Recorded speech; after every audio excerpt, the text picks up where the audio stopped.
Okay, well, welcome to everybody. Welcome to the IRM Climate Change Interest Group webinar. My name is Clyde Thompson. I was on board at IRM and I'll be acting as your MC for today's event.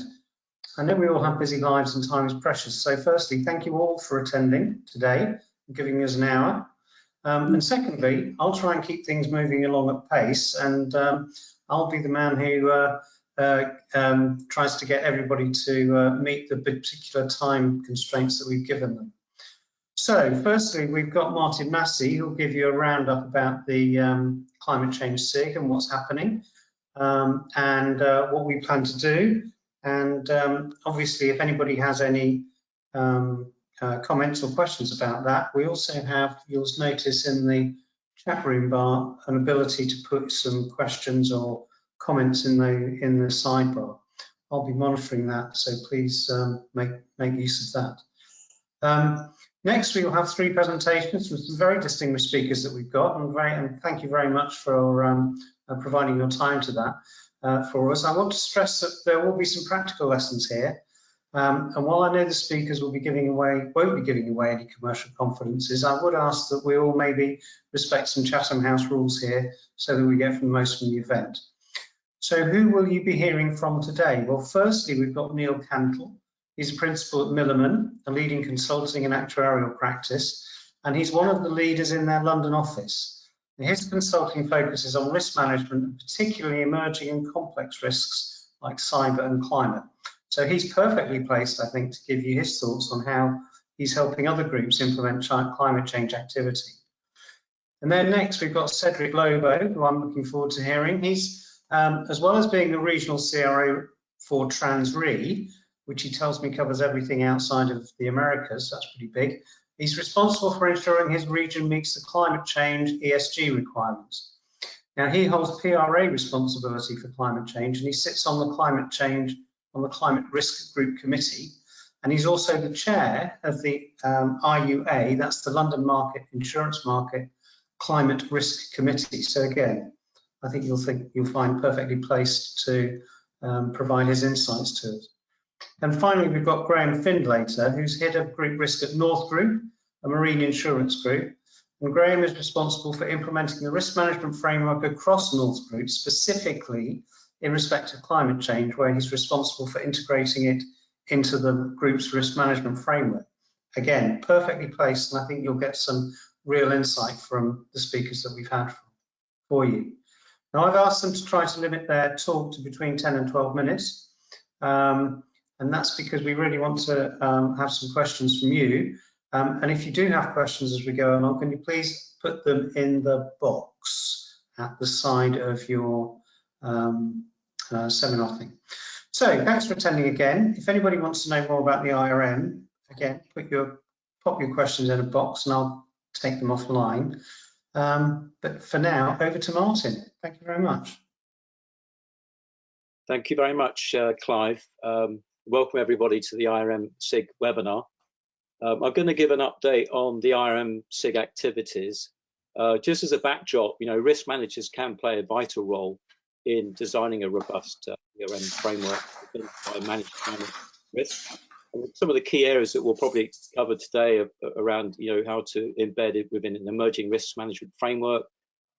Stress and scenario testing is obviously a critical area that regulators are very keen for risk managers to support. And setting a risk appetite strategy is actually one of the most complex areas for risk managers, and we'll probably touch on some of those aspects.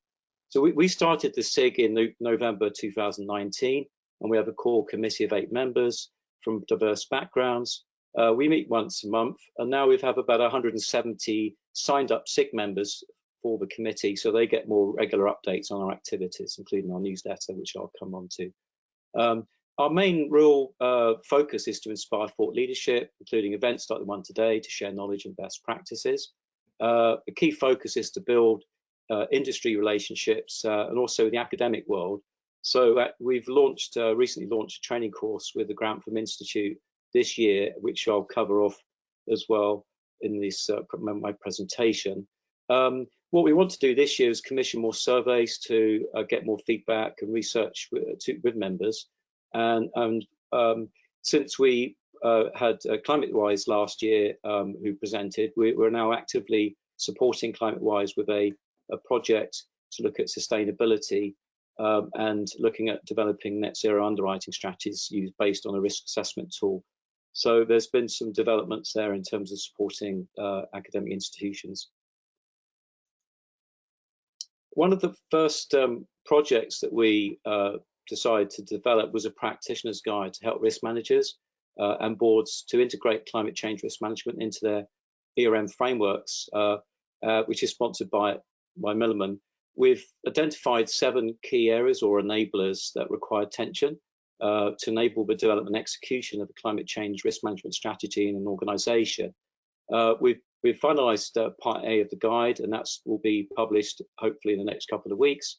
We're now focusing on publishing part B, and the committee is actually actively working on the rest of the sections, and we're finalising we're looking at effective risk governance, but no doubt that will be covered today, which is obviously quite critical. These areas of focus are not necessarily linear in nature, as different aspects will more or less be important for different types of organisations at different times. We highlight a couple of the main frameworks that we've designed so far to help risk managers, covering risk identification and assessment. A key starting point for risk managers is to identify key risks and opportunities being driven associated with climate change. And it's very important to obviously develop a risk landscape covering both physical transition liability risk, but also map that against your risk categories, so strategic, financial, operational, legal, etc. And this is, I think, a critical area of focus that we've seen a lot of focus on maybe physical risk, but less so a focus on transition risk, which is a very critical area for companies to focus on. Just to give an example on risk assessment, to obviously, once you build your risk landscape, you then need to start to assess and develop scenarios. It's really critical to look at the business decision that you're trying to focus that scenario on. So if we take flood risk, we know a lot of organisations are now looking at, well, what's the impact on our business continuity plans, supply chain, how do we limit our exposures, how do we look at product pricing, how do we look at risk transfer. So actually understanding the application or business decision that you're trying to focus on is very important. So we move on to the next slide, which is really a key activity that we designed last year, meeting the needs of the SIG community. We felt it was important to develop a monthly newsletter or bi-monthly newsletter, which you can find on our webpage. In terms of managing climate change risks, it's very important to look at latest best practices, regulatory changes, etc. And I know a lot of organisations are, one, you need to embed climate change into your existing risk registers and corporate risk registers, but you also need to make sure that you are looking at emerging risks from climate change as an early warning signal. We've centralized, what we do is we centralize articles and publications, including our own work covering science, risk management and regulatory changes, and we've had very good feedback. It's something that we find very helpful for our own, for the committee, but also for engagement with the wider community. And last slide I want to cover is training. I mean, obviously, everybody knows it's very important if you're trying to build a culture, a good risk management culture.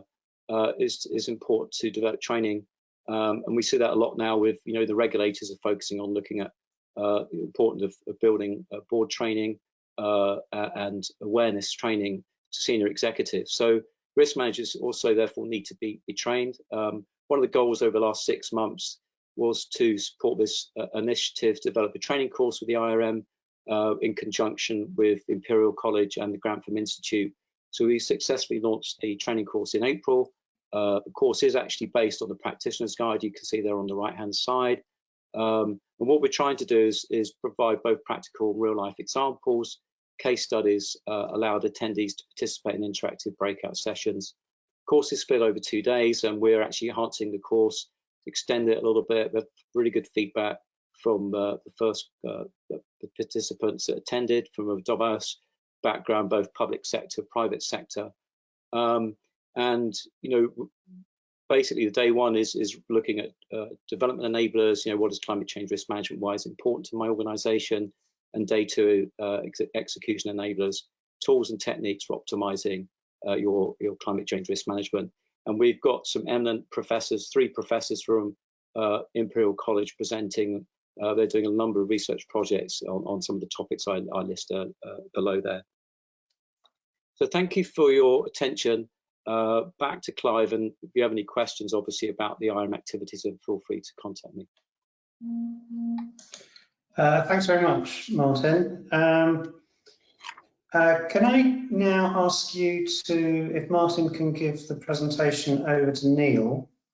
We're going to be hearing from Neil in terms of his experiences in implementing climate change with clients of his. Neil, I hope you've now got now in the driving seat, are you? We can see a slide of your Windows view with lots and lots of applications up there, but not the particular slide, which I'm sure we're getting to. This is a delight of the pandemic, isn't it? For all those 117 attendees waiting here. Gotcha. Well done. Over to Neil. Thank you very much. You're on the clock, Neil. I'll give you 10 minutes. Thank you. No problem. Thanks, Clive. So very quickly, I'm going to go through some of the things which we've discovered talking with people about their engagement with climate change. And I guess one of the initial things to sort of go with is, how do they actually start? A lot of firms started for different reasons.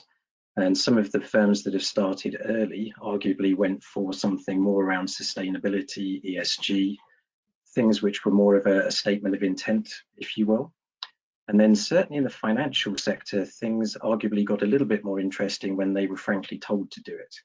So that was a slightly different emphasis for the firms caught by that. And that really kicked off with Mark Marnie's speech in 2015 at Lloyd's, where he coined the now famous tragedy of the horizon phrase, which has been used quite a bit since. And really, he put down 2 things for people. One is, you need to worry about the financial risks that you face for climate change, and also a challenge to the industry to try and make a difference, which I thought was quite a nice additional touch. Now, on the back of that conference, we had some publications from TCFD about disclosure, which was really showing firms the kind of information they needed to be sharing to explain their journey and engagement with climate change and the sort of risks that they were facing and how they were managing them. Now, obviously, one of the tools of choice in complex situations in the financial sector is stress and scenario testing. And we saw the early ones of those in 2019. And firms are currently going through the biennial exploratory scenario, which is asking them to look specifically at financial risks from climate change in quite a granular way. And the exercise is compulsory for about half a dozen firms, but obviously a lot of other firms are testing out to see how they would do. So then finally on this bit, just against that backdrop, we had the rules came out at the end of 2019. And banks and insurers are now challenged by the end of this year to have fully embedded the framework for financial risk management arising from climate change. So all of their risk framework, their governance, scenario testing, decision-making, reporting, all have to account for the climate change drivers that they face. During the middle of last year, there was some feedback through a Dear CEO letter, which gave firms some feedback on good and bad things that the regulator had seen as firms implemented it. And then during the middle of the year, we also had the outputs from the CFRF, the Climate Financial Risk Forum, which was established by the 2 financial regulators as a group of industry participants who were felt to have engaged early and therefore had some best practices that hopefully they would be able to share with people. And they published 4 papers across those things on the screen there: scenarios, innovation, disclosures, and risk. So with that as backdrop, what are we seeing people do? Well, what we found was the ones who engaged proactively through the sustainability and ESG sort of lens were actually making progress because they understood why they were doing it in most cases. The ones who were doing it for regulatory reasons actually weren't sure why they were doing it necessarily, other than the regulator had told them to. So what we're seeing now is people having to go back and say, well, if I look at my company mission, how is that actually impacted by climate change? And could I explain that to key stakeholders in the business? And then setting an ambition based on the back of that across these dimensions. First, financial risk.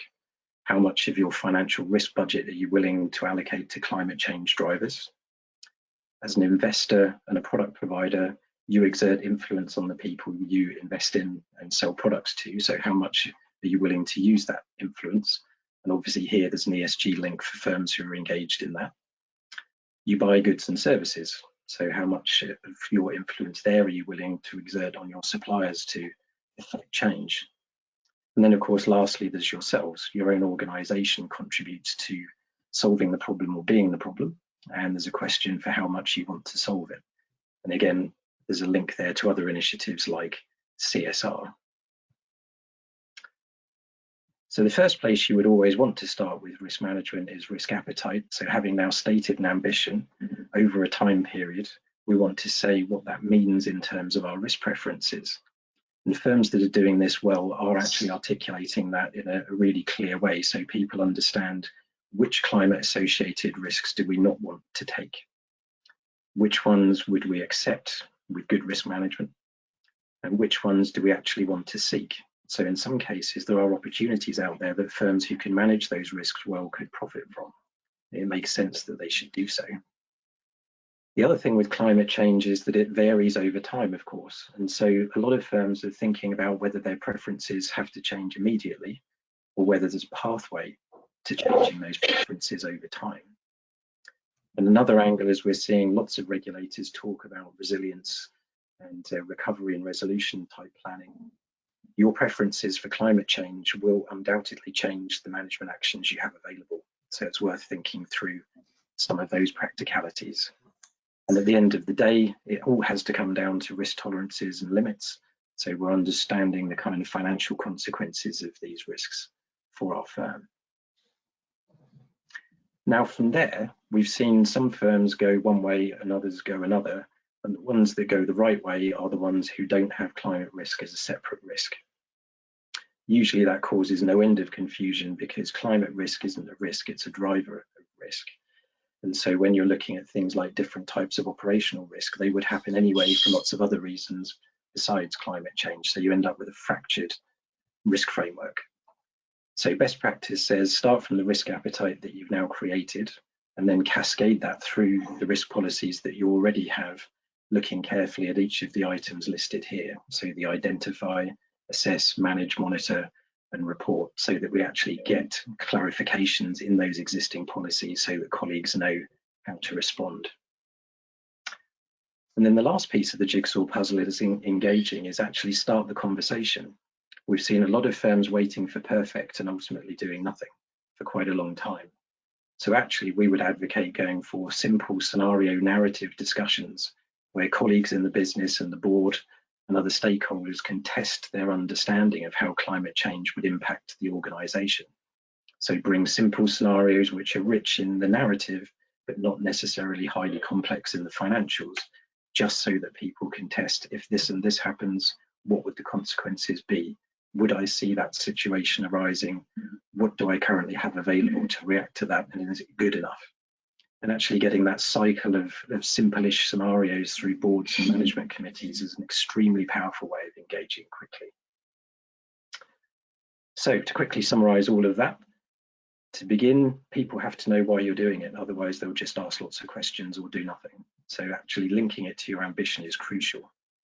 Start the conversation early. Don't wait until everything's in place before doing things like scenarios, risk assessments, CRO reporting, risk opinions. All of those things can happen immediately. They won't be perfect, but they will begin the conversation. Without risk appetite, you're rudderless. So you actually do need that anchor set quite quickly. Then you can cascade through the risk framework, through the policies.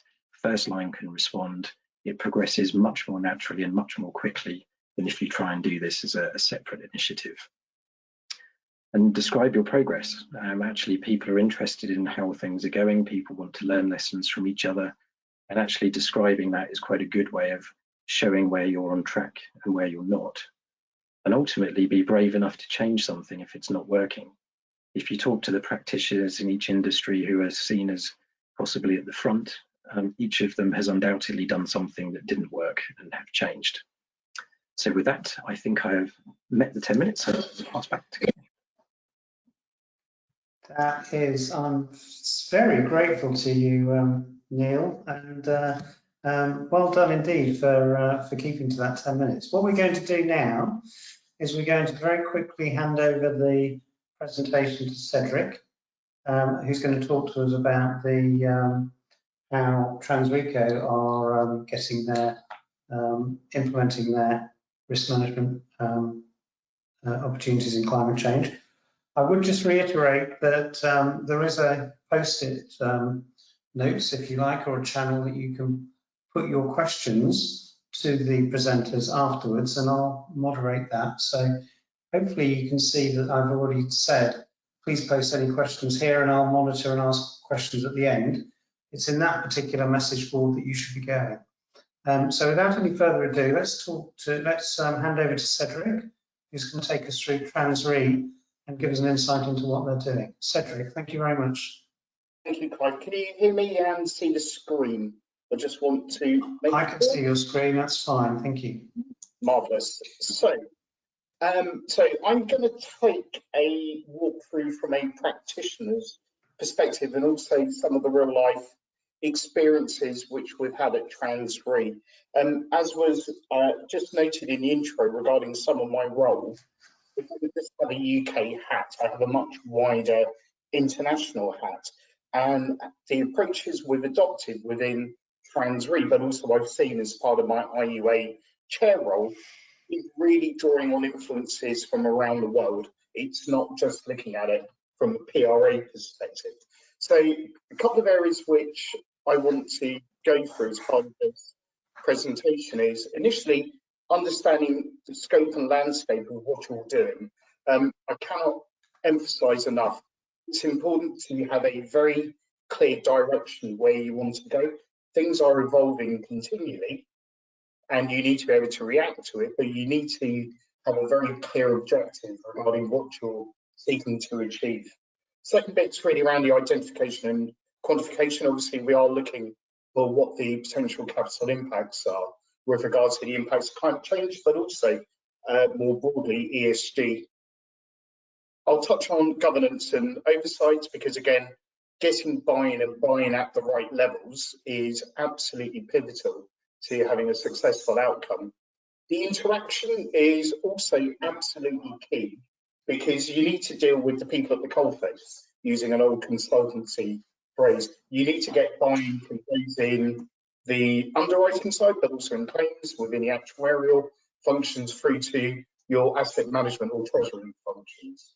And as I go through this, I'll go through some of the key challenges. But the message I really do want to emphasize and leave you with is don't do something new.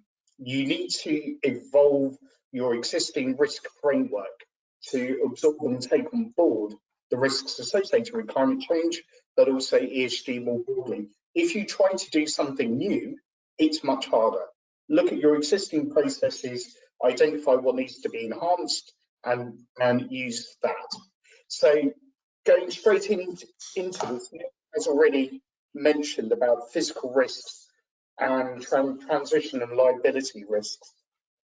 What I would really highlight is being clear what you as a company and you as a person understand as being physical risks. There are lots and lots of different physical risks, and understanding how they impact different lines of business is absolutely key.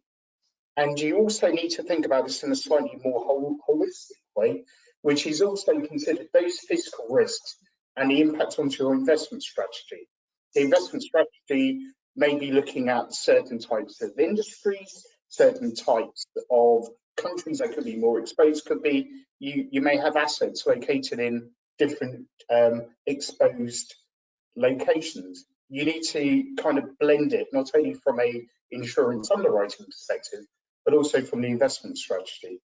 When you look at transition risks, again, if you read all of the literature that is out there, and there is a huge amount on this topic alone. How are you identifying these transition risks? And again, just on the next slide, I'll give you a slight insight into what we did. But again, it's important to understand what is the landscape you're dealing with. And then all of you, I assume, risk management 101, do you have a risk register? What are the controls that you're looking to develop? You may not have controls in place at this point in time, and it's good to actually recognise you haven't got all your risks being managed. But what you are then looking to do is actually put in place the right type of controls. Moving on to liability risks. This is the kind of elephant in the room, which you need to really think about. How far do you go back on some of these lines of business?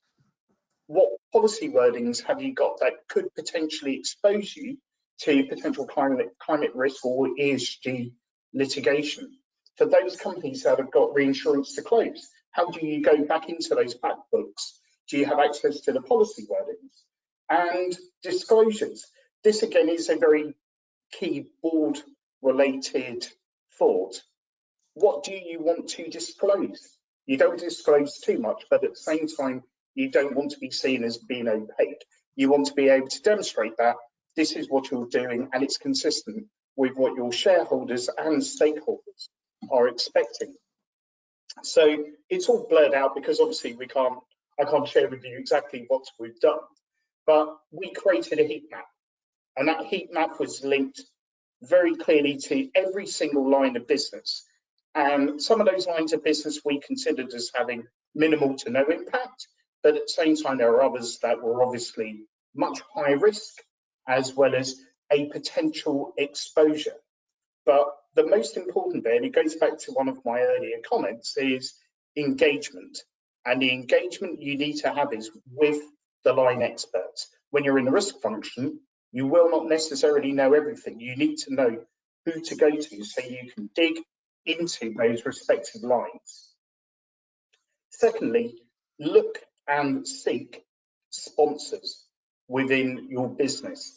Once again, if you've got senior management engagement, people listen, and you need to make sure they understand what the impacts are of doing this, but also what the potential repercussions are if you don't do this.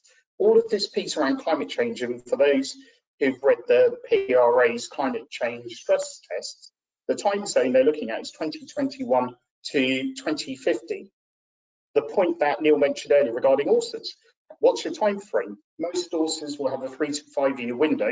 We are talking a much broader window here. So again, you need to think about what are you looking at, what lines of business are affected, and again, more importantly, what opportunities are there? This isn't just one way where things could go wrong. There are some big positives that can be done. Finally, just on the review policy wordings, use your policy wording experts, engage with your general counsel where necessary, use the experts around where could there be litigation. And the litigation could be just around the nuisance lawsuits where you're picking up legal costs rather than actually being liable. But are there contracts or are there lines of business where there is a greater risk of exposure?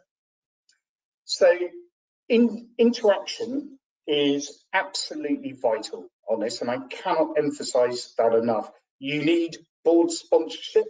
You also need to have engagement with all the key stakeholders, and those stakeholders I mentioned earlier are the CEOs, the CEO, the CFO, the chief actuary, the head of treasury.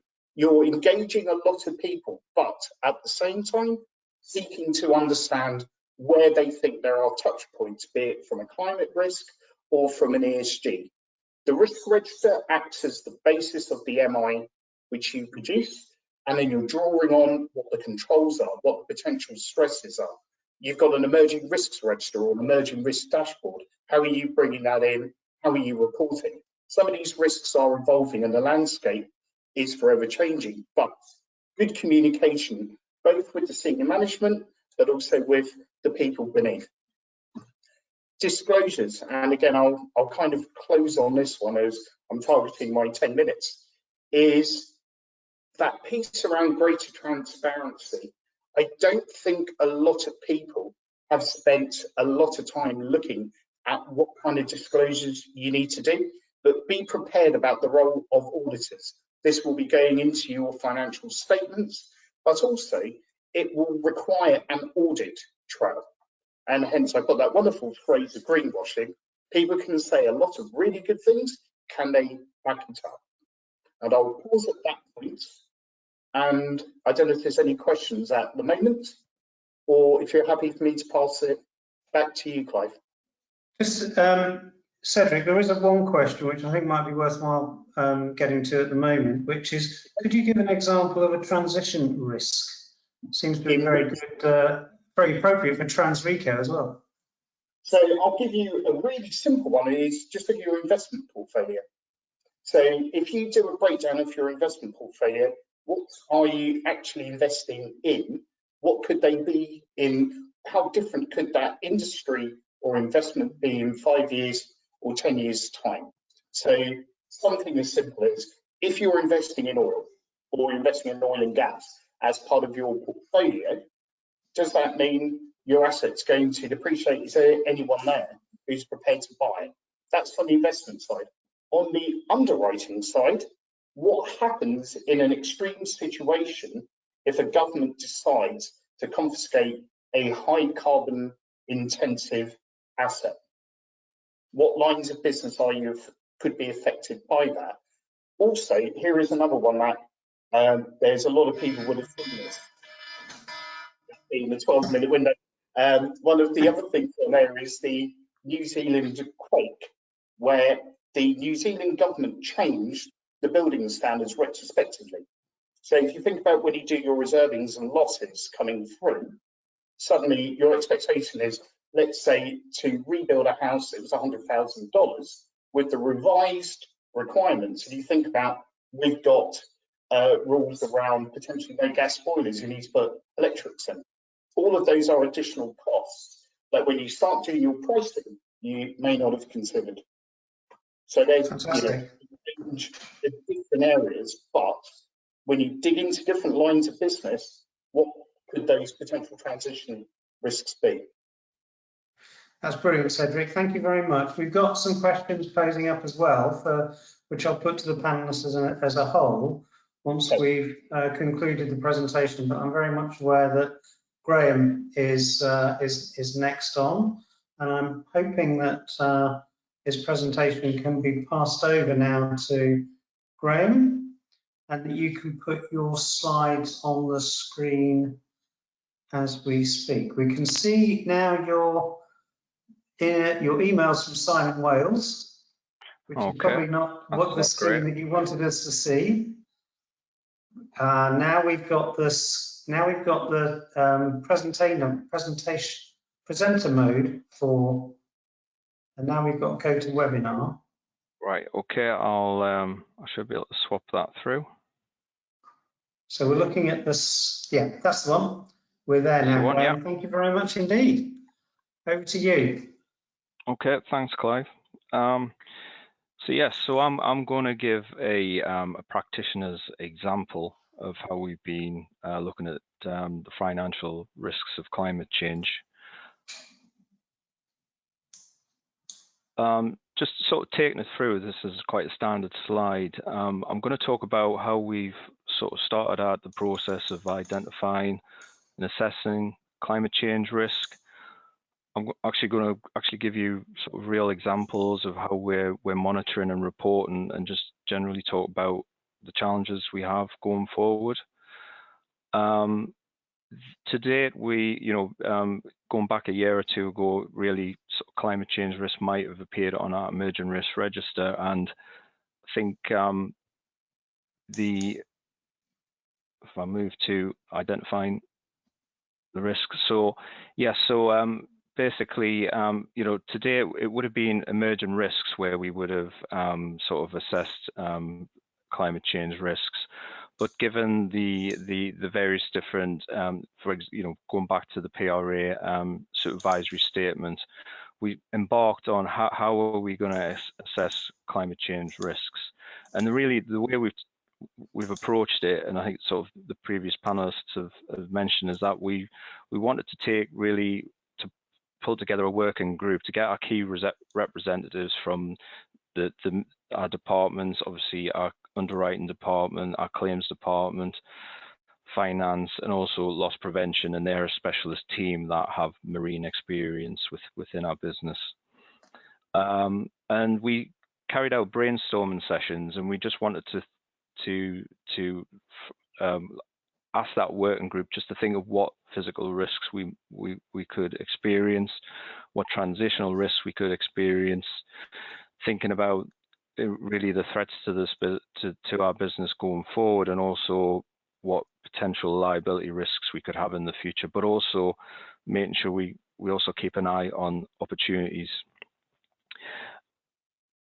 Once we pulled all that together, it was a case of having final sessions where we started to think, well, actually, what sort of time horizons would they fall into in terms of the short, medium, and long-term timeframes.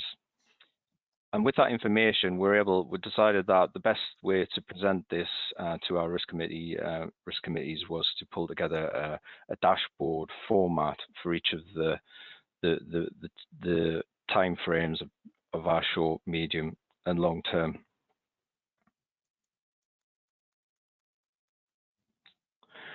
So moving on to the monitoring, and again, sort of partly described with the previous panelists, we decided to take a cross-cutting approach, and that is to take our existing risk management framework, our existing risk register, and introduce climate change into the existing processes, because we feel as though that's the right place for it to sit, and not just to create something new specifically for climate change. So how have we actually done that? Well, we have, the way we structure our risk register is we have our key, what we call our key headline risks that are set out across the business. So, for example, we'll have our underwriting risk, we have our claims and reserving risk, our market risk, specific operational risks. And for those key risks, we decided that we need to have a risk component that specifically deals with climate change and describes the risk for underwriting, describes the risk for claims, and we set out alongside that, within that component, are risk indicator questions that we want to regularly ask our risk owners, so we sort of move forward and we, in effect, update what our views are of the physical transitional risks, etc., so that we can continually update our dashboards. Another aspect we're trying to capture, which sort of leads on to our ORSA, etc., is the stress testing. And some of the risks that have been identified, whether it be the physical or transitional, we've been looking to incorporate them already in our stress testing. So where we have identified mainly those physical or transitional risks, we've looked to move those into our stress test scenarios for our ORSA. And I think that will help us as well going forward, even though we're not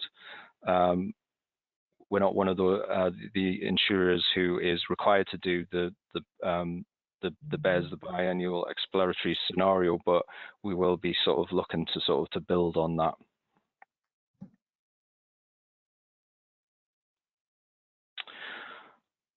So I'm going to get into reporting and give you some examples of what we're actually doing in terms of our risk owner reporting, give examples of our risk indicator questions, and also our board reporting, an example of our dashboard. And again, there's sort of generic questions that are sort of more applicable to the marine industry and marine insurance, but I think it'd be nice. It's nice for people to actually get a real feel for what actually what questions we ask and how we actually report. So here's an example of the questions we're asking our risk owners on a regular basis. And it's really those three key areas of underwriting. We're asking our underwriters and risk owners across the various business lines that we write, you know, are they experiencing any developments as something in the market manifested where it's relevant to price and risks? Are they seeing any opportunities that are arising from climate change in terms of the business lines we write? Looking at claims, are we experiencing anything that is, in terms of our exposure, that is changing in terms of claims liability? Is it the type of claim? Is there a change in frequency or even severity of risk that potentially could be stemming from climate change? And then also, that was sort of touched on in terms of the market investments. Are we from the treasury side of a business, are we seeing any adverse effect on our investments which potentially could be related to climate change? So with this regular reporting, which we're sort of looking to ask roughly sort of every quarter, every half year period from our risk owners, we're looking to sort of to build that picture and to refresh the dashboards that we're pulling together to assess short, medium term climate change risk. So if I now move to our dashboard, and again, this is sort of generic to marine industry, but I think it probably gives everyone who's watching just a bit of a taste of what we're thinking are the various different risks. And I say it's generic, so you could think of these risks in the long term. So we're thinking 10 plus years in the long term. If you're writing marine business, you know, it could be physical risks as sea levels rise, storm patterns change. Could the severity around claims around ports, can that change? It's also to do with fish boats. To ensure fish boats could fishing stock migrate to different areas, and that can create different claim types. For our transitional risk, I think a big thing will be, for example, the coal and oil sector. So the transportation of that commodity around the world will, as we move to more of a carbon neutral economy, you know, will that commodity be replaced? What sort of levels will that will the transportation of that commodity reduce? And then I think, you know, there's also opportunities in terms of you know, where can climate change introduce new business lines, new type of commodities that are being stored, and what's our threats and potential new liabilities? Could there be new pollutants created because of the new products that arise due to climate change? And you can see here we're trying to assess sort of, you know, a RAG indication of roughly where we feel these risks may go. As I say, this is sort of generic and but given a little bit of a touch of the type of things we're thinking about and an example of taking this forward. So really to my final slide, and hopefully this might help with sort of questions. I think the challenges that we're finding and things that we're going to think about is getting the right data and expert knowledge. So in terms of you know, within our underwriting, claims, finance, we'll have that expertise and we'll have the thoughts of what might potentially happen in the future, but it's actually where do we get that expert data to have the knowledge of you know, what will happen in the future in terms of, let's say, you know, the decline of coal, to what percentage that will occur, the actual sort of projections around sort of storm damage around various different coasts and ports, and from that having the opportunities to take that to grasp and to move forward with that. I think it was touched on earlier by Neil, is also aligning the overarching sustainability principles. I think this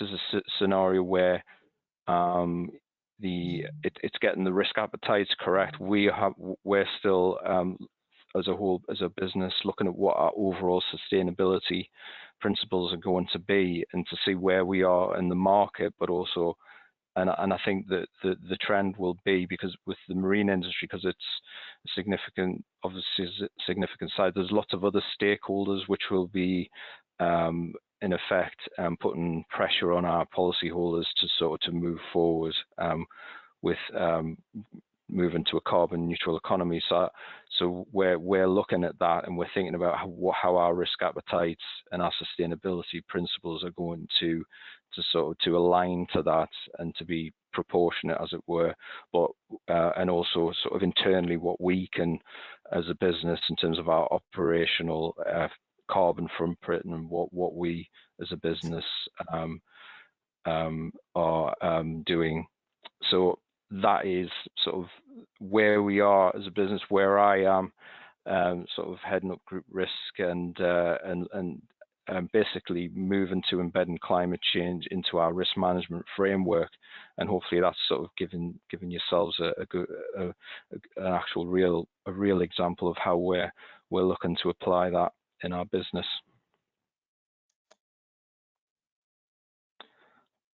So Clive, I don't know whether that. Yeah. Thank you. And that's brilliant timing, because we've just now got 15 minutes for questions. So if I could ask Neil and Cedric to put their cameras on, we'll have the presentation team available for questions, which I've got. They're flooding in, so that's really good. Before we get into the questions, we do have a couple of questions which said to the speakers, will the slides be available? Martin, I'm not sure whether you cleared this, but hopefully. Just trying to get the right screen up now. Do I need to close that off now? Change. I was going to say, Martin, I'm not sure if we cleared. Will the slides be available, and will be put on the website afterwards for? Yeah, the slides will be available. We'll put them on the website. Yeah. Okay, great. So that's cleared that one up. So the first question that we have, and I think this came in early on, and to my mind, it was cleared up sometimes by some others, but the question is around risk registers, and is it better to have a separate climate change risk register, or to integrate risks into the existing project or operational risk registers? So if I could maybe give that over to Neil first, and then Cedric, and then Graham. Thanks. It's a really good question, and I think the strong sense is don't do it as a separate risk, because it's actually not a risk, it's a driver. And I think firms that tried to pull it out separately and add it on to their taxonomy have just got stuck. So I think there would be a very strong sense from me that it would actually do you much better to put it into the existing framework rather than having it separate. Thank you, Neil. Cedric, nodding your head. I completely agree. I would do exactly that, and we've done exactly that. And Graham? Yeah, completely agree. I think, you know, I've shown there that that's what we've done. We've incorporated into our existing risk register. So yes, completely agree. Fantastic. Unanimity in terms of best practice, I think. Clive, I just want to interject. I think that may be the overarching sort of best practice, but there are organisations that have a central strategic risk to manage climate change. So we are seeing different approaches to this. It's a bit like cyber in some ways. It's such a large risk to manage that, you know, it depends on the risk profile of the organisation as well. But some companies are making the decision to actually have a overarching central corporate risk to manage climate change, so they can have all the controls and actions in a single area. So there are some benefits of doing that, but I think the overall recommendation is to have it cross-cutting. Okay, thank you. And I'm sure it's going to be, it differs for every organisation that you come across, I'm sure, so it needs to be appropriate. Second question that we've got is, I think this is coming at it from the physical risk side of things, but maybe you could comment on a couple of other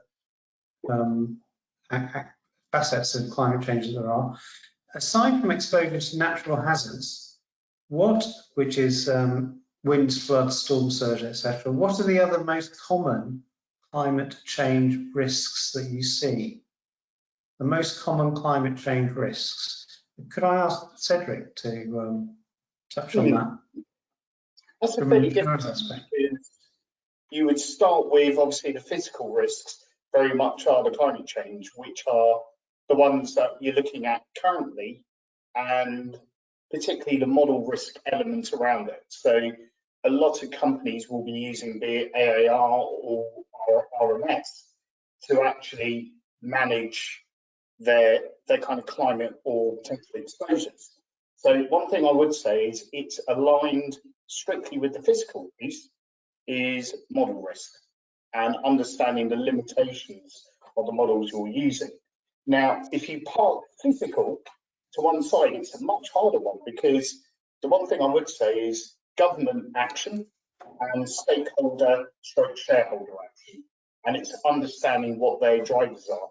For those who kind of engage with the likes of BlackRock, for example, their CEO came out with some very punchy statements regarding what they are expecting, which then links through to the point I made and the others have also mentioned, is around disclosure and the information that you're putting out. So I'll stop there. Thanks. Graham, would you be able to comment about what you think the most common climate change risks are other than the natural hazards that you're coming across? I think, yeah, it's difficult because obviously, you know, coming from marine insurance, we very much are focusing on those physical risks. I think it was in a Swiss Re report on sort of emerging risks was talking about, which I think is an interesting one, for example, is to do with batteries and the fact that, you know, as a global economy, we're making more batteries and lithium-ion batteries. So there's a different type of risk that's emerging, where that battery, you know, if there's a default in the battery, they can cause a runaway fire that can't be put out. So I think maybe that's a slightly different type of risk that potentially is emerging that hasn't been a physical risk before to such an extent. Okay, but thank you. Yeah. Neil, would you have a comment on that? Yeah, I think transition risk is the one that's been catching people out because it can happen very quickly.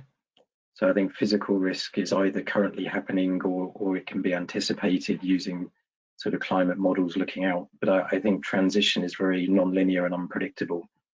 So political pressure to change something quickly can happen very quickly. Customer behaviours can change very quickly. So I think a lot of people, particularly who hold long-term assets, who relaxed and said, no problem, these things have been assessed, we can just continue to hold them, have now realised that those things could change quite fast. Fantastic, thank you. And Martin, have you got a comment about that? Yeah, I just want to touch on physical risks. I mean, obviously, we've seen even the last week, you know, heat waves in America. A lot of more focus now away from physical events such as, you know, obviously hurricanes and storms and flooding. A lot of companies now, you know, depending on the industry. So if you look at the agricultural sector, they're worried about droughts. They're worried about long-term impacts over seasons. So it depends on the industry. Seasonality issues. You know, we know, for example, in the UK, we're going to have wetter winters, hotter summers. So it's those seasonal changes and in climate conditions. And we are seeing some sort of extreme types of patterns, even things like hailstorms or, you know, flash flooding we had even yesterday in London. So it's sort of these more dramatic type of events that are having impacts on businesses. In terms of transition, I mean, we've been doing a research project this year, as I've mentioned, with ClimateWise, and we were looking at all the underlying root causes on an underwriting portfolio of an insurer, and a lot of them are linked to transition risks. You know, government policies was mentioned. You know, there are a number of, you know, if you're a motor insurer, you suddenly find that there's lots of changes, both coming from regulatory changes, you know, moving to electric cars, you know, so your asset, your old portfolio is changing. customer behaviours, consumer behaviours are changing, consumer demand. So you have to look at the more strategic changes happening in society, technology shifts is another related issue. So a lot of these are quite difficult to unpick, but you always need to look at them individually. And of course, legal risks was mentioned by Cedric. I think this is like elephant in the room a little bit. Obviously, regulatory compliant litigation, 1,000 class action suits around the world. A lot of law firms are looking into these issues, and a lot of companies are being sued for non-compliance. Obviously now with new regulations like disclosure. So boards need to be very much more aware, and I think that's what's driving a lot of the focus now. Okay, thank you very much, Martin. I've got a whole heap of more questions, especially around risk appetite. Maybe we've got time for a couple more questions. I think those questions are going to be around how would you particularly address risk appetite? And we've also got a question which you might well be interrelated, but are the panelists seeing the emergence of any data sets, in particular, of particular interest in monitoring climate-related incidents or building, so that you could build those into your risk appetite framework and your models that you were talking about, Cedric? So maybe we could, just for the final roundup, the panelists can address the question of risk appetite and how you address that, and how you look at your data sets and where you collect your data. Graham, I don't want to drop you in it, but you've now been the next person that I would go to. Would you have any comments around that?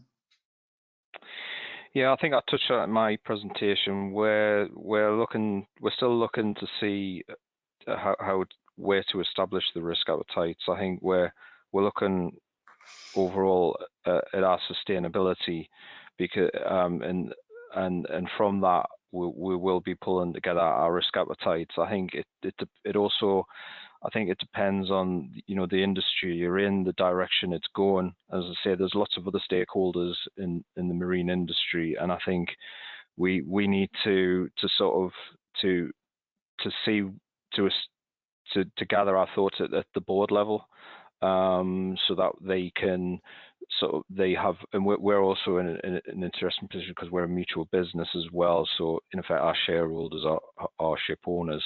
So I think we need to see where the industry is going as a whole, where other stakeholders are going, so we can establish sort of appropriate risk appetites. And obviously we'll have more control of risk appetites within our organisation, because we also want to look at our own carbon footprint as well. So it's pulling that together. So I think that's probably as much as I can sort of to say on that. I think that's entirely appropriate. Yeah. Thank you, Graham. Neil, would you have maybe a comment around data as well as risk appetite? I know that data is of interest to you. So I guess very quickly, in the interest of time, it sort of really feels as though what people want is forward-looking data. I think a lot of the data sets currently out there actually tend to look backwards when you really get under the hood. So I think people are really just starting to gather the information that they can, but then think deeply about what that means in terms of future. Okay, great, thank you. And finally, Cedric, would you have any wrap up about risk appetite and data in particular? Similar to Graham, it's incredibly difficult to establish a good risk appetite. So we've been looking at this for quite a period of time, and we've already developed some tolerances beneath it, but it's actually making sure they're workable more than anything else, and they're not being aspirational, which is the other challenge, because you can make some really grandiose statements without actually having anything to back it up. So we've got some things, but we're working out. So our plan is by probably the end of this quarter, we'll have our first cut. So that's my bit on risk appetite. On data sets, I think Neil's already said a lot of it's backward looking. The only data sets I would say that are really useful at the moment are the litigation ones. So there are a number of litigation data sets coming out. That's giving a flavour of the kind of potential pathway people are going. So I would be looking at those because it gives good insight, particularly from a claim side, where you should be reserving. That's very good, thank you. And just a plug for our IRM partners at LexisNexis. I'm sure they'd be very interested in. I'm sure they do provide those data sets. So finally, Martin, I'll hand over to you. We are at 1700 on my laptop, which is the closing time for this meeting. I wonder if you just want to have some concluding comments before we finish. Thank you very much, Clive, for comparing today, and thank you, Graham, Cedric, and Neil for presenting. Obviously, we're from an IRM perspective, we want to thank everybody for attending. If people are interested in supporting the activities of the IRM, feel free to contact us and get involved in supporting research and development. I think everybody's in, it reminds me of Solvency II, when all companies were in the same boat trying to find the best practices are and learn from one another, and I think that's what we're seeing in from practitioners. Everybody, it was great to see what Graham's doing and Cedric, and in terms of their the work they're doing and guidance, and we'll continue to develop outputs that we can use and share with risk managers. So thank you very much for your attendance. Thank you. Thank you. Thanks all. Sorry. Thank you.